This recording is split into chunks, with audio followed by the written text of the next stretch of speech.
If we are asking a question, particularly when we're trying to understand and learn someone's perspective and understand them more, we need to make sure we're asking it when we've got time to listen. We don't want it to just seem tokenistic and that we're just having a conversation to seem like we want to build a connection or a relationship. It should be, how do we actually work together and come together? Because I have a very, very firm belief that I'm very public about, that the way that we build a future that we can look forward to is through intergenerational collaboration. I think the bigger thing to acknowledge here is that in the context of working with young people, in the context of our education system, in the context of our world, we have every generation. And so the bigger question is, our mission at the end of the day is the same. Our mission is to empower, to educate our young people across this country and across the world. And so how do we come together to do that? Podclass acknowledges the true and traditional custodians of the land we meet on here today, the Gadigal people of the Eora Nation. We pay our respect to elders past and present and are grateful to be on this country. So no one told you teaching was gonna be this way. Your lesson plans are jokes, your patience broke, you're feeling in disarray. It's like you're always stuck in report writing, when it hasn't been your day, your week, your month, or even your school year. But I'll be here for you when the students start to riot. I'll be here for you Even if your coffee's gone cold. I'll be here for you, 'cause you're there for them too. Hello and welcome to Podclass. Welcome to our latest episode. This is the one on the generational divide. Woo. And you are joined, as always, by your hosts, Wil Masara, Hello. CEO of Youth Leadership I'm Academy really out of any Australia. other languages to use at this point, may I say. We'll just stick with English today. Hello, Yes. hello. And of course, Skye, that is me, and Amanda That is Marshall, me. that is you. We are the co-founders of Youth Engagement Project. And today we are talking about a topic that is very close to Wil's heart, something It that should be all our hearts. we also care about it. The passion is already evident. Wilson, take us away. I don't know. I just get a little bit defensive on the generational divide. It shouldn't be a divide. It should be, how do we actually work together and come together? Because I have a very, very firm belief that I'm very public about, that the way that we build a future that we can look forward to is through intergenerational collaboration, like agreed. this podcast right now. Love to cut that out. So It's a very good love it. story of when I revealed Amanda's age on stage. Yeah. So a young person asked me a question about, how do you work with like people in different generations? Okay, and hang I on. said, Context. We're at the International Convention Centre in Sydney. We have an audience of some 1,900 secondary students. And from stage, I look a little younger, just saying. And so there's a lot of assumptions made that Wil and I are probably a similar age. And then it's Q&A time and a student puts their hand up and they say, so Wil, how do you collaborate with other generations? Great question. and I look over to Amanda and I say, well, me and Amanda. And then I'm like, please, words, please come back into my mouth. But why does this matter to you? Well, yeah. And like owning where we're at. So Yeah. we're obviously two generations. We have some millennials and we have a Gen Z. So but we're alert. I think the bigger thing to acknowledge here is that in the context of working with young people, in the context of our education system, in the context of our world, we have every generation. Yeah, 100%. And so the bigger question is, our mission at the end of the day is the same. Our mission is to empower, to educate our young people across this country and across the world. And so how do we come together to do that? Because there's not very many environments like a school where there's literally like Alpha, Gen Z, all of the other ones that are in the one environment trying to work together. Yeah. And this is important, right? Because you were looking at some data, I know, Wil, about like average ages of like teachers and people in this profession. And it really highlighted the importance of being able to collaborate cross-generationally. Yeah, in 1981, the median age of a teacher was 32. Okay. Today, it's 44.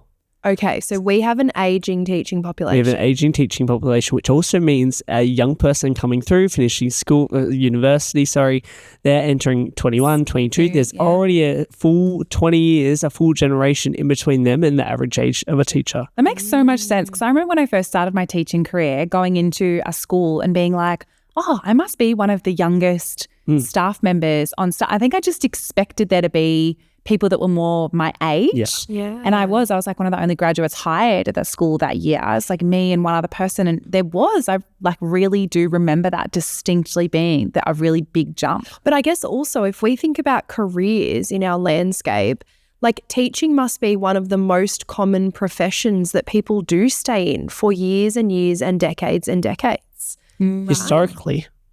Okay. Yeah, we talk about Like, the recent the data. recent data. So now if we have a median age that's a lot older, that kind of shift would suggest a few things. There's a few implications there. There's one, that maybe people are entering teaching later / they're dropping out faster / we have a group of an age bracket that have remained in education while we have less graduates joining, all of those things. And what we know, like I grew up I'm an iPad boy.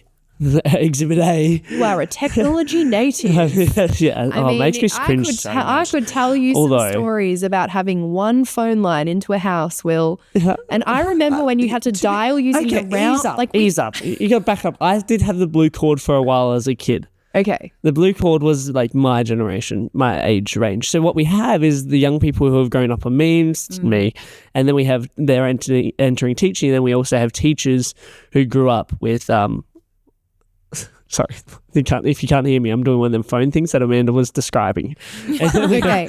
We have even before that, they grew up on the 120 a news cycle once a day. Yeah. And then another way to describe the intergenerational changes, let's go with one other metaphor, is we've got at one end, my grandparents listen to music on records, followed by cassettes, followed by CDs, followed by any of my friends out there also use LimeWire to download their music tracks.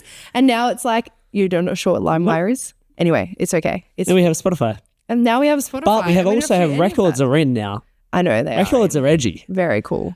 But this isn't about us being What a great ageist. way of generations to come together and truly understand and bond over record playing. So all you do is buy a record. But this isn't about any of us trying to be ageist. It's about what do we actually do as young people in a profession, as maybe not so young people in a profession, to actually work with those who maybe we don't necessarily understand how their brain works because they're in a different generation to us. Because I know for me, I get incredibly frustrated at some conversations I even have with my parents, right? Yeah. Who think differently because they were raised in a different time. And especially when we're looking at teachers that have been in the profession for literally like decades, and we have like, this new teaching approach that's come in, or this strategy or this reform. And I can totally understand from that perspective that it's like, been there, done that, seen this, it's tried, it's tested, I know it's not going to work, or I know it does work, or I know what my practice looks like for me.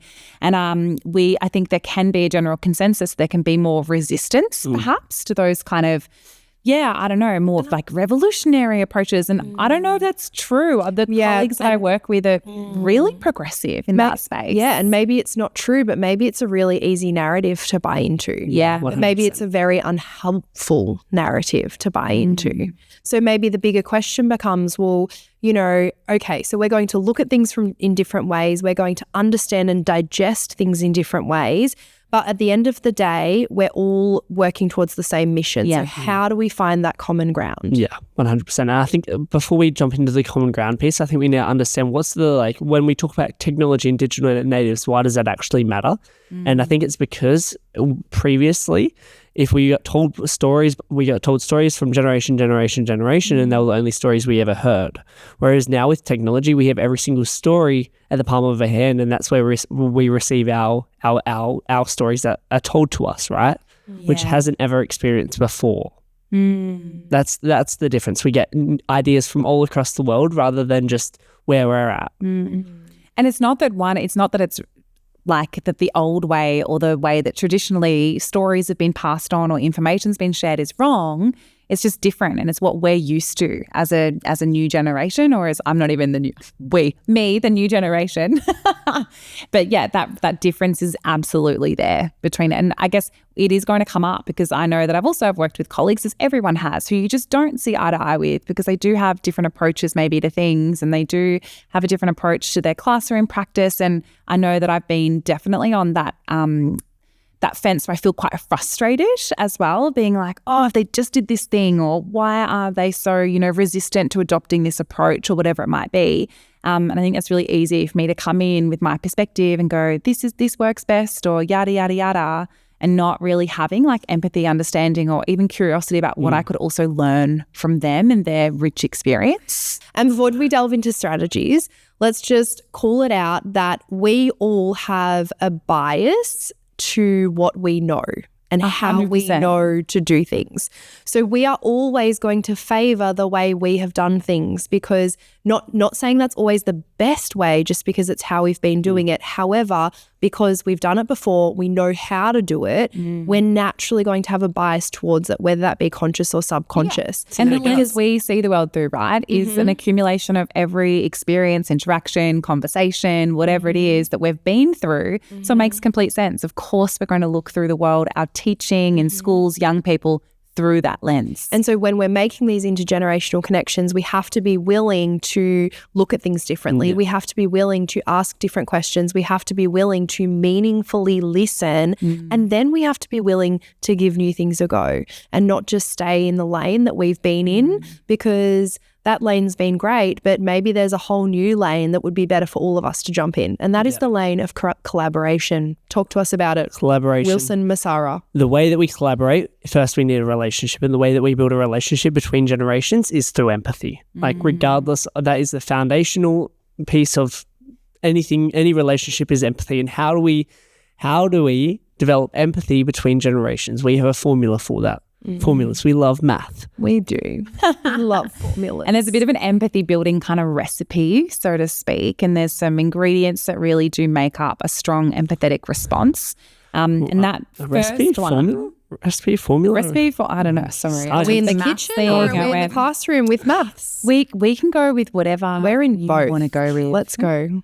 But I know that first kind of essential, I wanted to say ingredient, but that's sticking with recipe, is that idea of perspective taking. And that's the ability and the willingness to take on someone else's perspective, which people can, like if we are feeling challenged by that, chances are we're not having an empathetic response. So being willing to acknowledge that person's perspective, but then also take that on ourselves. Which flows very nicely into the second one, which is curiosity over judgment. Asking them what questions more over immediately judging based on what our stories that we've told ourselves forever have been. Yeah. Like what and how and why, all of these things. Maybe there is something better. Maybe there is a better way to do something, or maybe there is a new way to do something.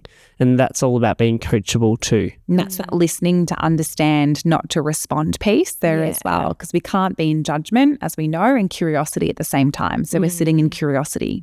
Which brings us to the next cooking part of the ingredient of the equation, which is active listening. And I think, it's very easy for a lot of us to just kind of quickly go, oh, well, yeah, I listen to everyone, I listen really well. And I think a way to kind of evaluate our listening and evaluate whether we are actively listening is just notice when someone's speaking to us, when someone's sharing something or connecting, are we waiting for them to finish speaking so we can say what we want to say on the topic? Or are we being present to what they're sharing? If we've already got something in our head that we are just waiting for them to finish speaking so that we can go ahead and get that out, then that's not active listening. Yeah. Active listening is being present to what's being said and then being willing to, maybe ask a follow-up question or share a curiosity off the back of what was shared. And what it doesn't look like is sometimes I do it with my family, is when we have a disagreement of it, whether it be anything external to the world or I will just be like, yes, yep, sure, no worries. Rather than... That's not passive-aggressive. No, it's not. But it's also not active listening, because I'll literally, rather than listen, I'll just be like... Yes. And it's also not like if I may, it's also not authentic. It's probably, absolutely. It's driving. I have my opinion. But that's, I think my way or the highway. But I think that's important to note, though. We have to be authentic when we're doing this. And if we are asking a question, particularly when we're trying to understand and learn someone's perspective and understand them more, we need to make sure we're asking it when we've got time to listen. We don't want it to just seem tokenistic and that we're just having a conversation to seem like we want to build a connection or a relationship. We genuinely have to want to understand and take on that person's perspective. And I also think opinions are really healthy too. Just to clarify as well, like if you're willing to share your opinion, you're also going to be willing to listen to it. I'm working on it. Yeah. Which brings us to the fourth point of the recipe, the fourth chemical in our chemical compound, because we're now a scientist. Oh my God. Plot twist. Clear communication. If you intend to say something, know that the way that you may email, maybe 10, 15 years ago, may not be how that other person now reads said email. How you used to read an email may not be how our new generation reads an email. Fun fact, full stops in a message, not a good time. Means you're angry. There we go. Add an emoji. You heard it here first. Add an emoji. Although I'm quite, emails, I'm quite professional, but what we've all misinterpreted an email before. We said it a few weeks ago of our communication pie. 3% of our 7%, is words. 38% is tone. 55% is body language. And I believe that our young people are more aware of them other two parts than before. Yeah. And so if you're curious around clear communication, we did do a whole episode on it just a little bit ago, but that is a very important part of this recipe in the science and mathematics classroom. And I think as well, so easy, so often it can get really easy to write a story or a narrative in our minds about what's going on in a certain situation. Yeah. And so I think if we were going to sum all of these points up and if we were going to sum empathy up, when we are working with, maybe colleagues the same age, like this goes for all colleagues, all students, when we're coming from a place of empathy, what we are trying not to do is write a narrative, write a story in our head about what's going on. What we're doing instead is placing that to the side and looking at what's actually happening. And if we have a really big curiosity, asking and then listening and then learning together versus coming up with a narrative that may not even be true. And that often leans itself to stereotypes and broader labels, which we know is like so unhealthy when it comes to getting to know someone on an individual level,